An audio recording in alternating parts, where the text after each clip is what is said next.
Welcome back to the Exago Technical Training Series. In previous videos, we added a stored procedure to the configuration and configured our programmable object settings. In this video, we will finish configuration for this stored procedure with additional parameters and column metadata. If the stored procedure expects additional parameters, we are required to create them first in the admin console and then assign them to the stored procedure via the dropdown on the Objects menu. Before returning to the data object, we will create a new system-level parameter to be passed to the data object when it is called. To create a new parameter, right-click Parameters and then click Add. This stored procedure expects start date and end date parameters. The name of the parameter in Exago must match the name of the parameter in the stored procedure exactly. Choose the parameter type from one of the available Exago parameter types. Each parameter can have a default value. This value is intended to be overwritten via the API or via user input when running a report.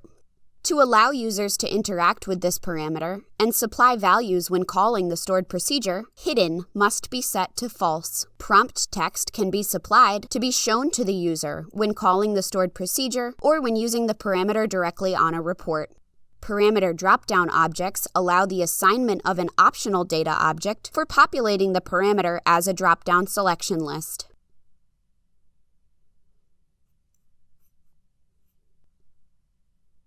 Click Apply to save the parameter.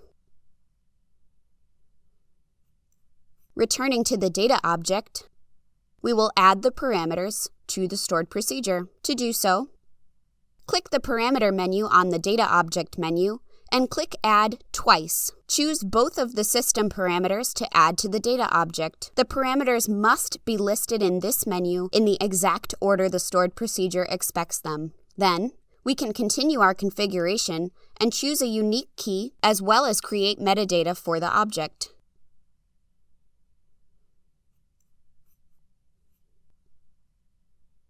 We will create column metadata for each column in the stored procedure by clicking the Read Schema button, and then continue to configure each column further if we choose. We can choose the column's data type from one of the available Exago data types.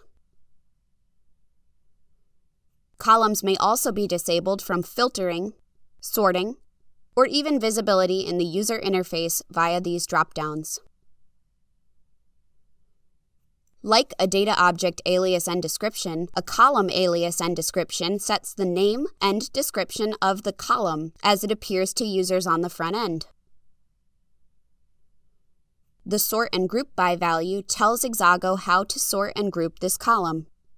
For example, if this column contained a list of month names, Exago will sort it alphabetically and not necessarily in chronological order. By providing a formula here, we can tell Exago how to sort the column, in this case by an Exago function that returns the month's ordinal number. The last setting here is the schema access type, and this is set to metadata by default. That's why it's so important to generate metadata for our data objects. We want Exago to be able to look right at the configuration file for metadata information. The alternative, reading the data source each time, has a tendency to incur latency. Congratulations! You've successfully added and configured a stored procedure to the Exago configuration.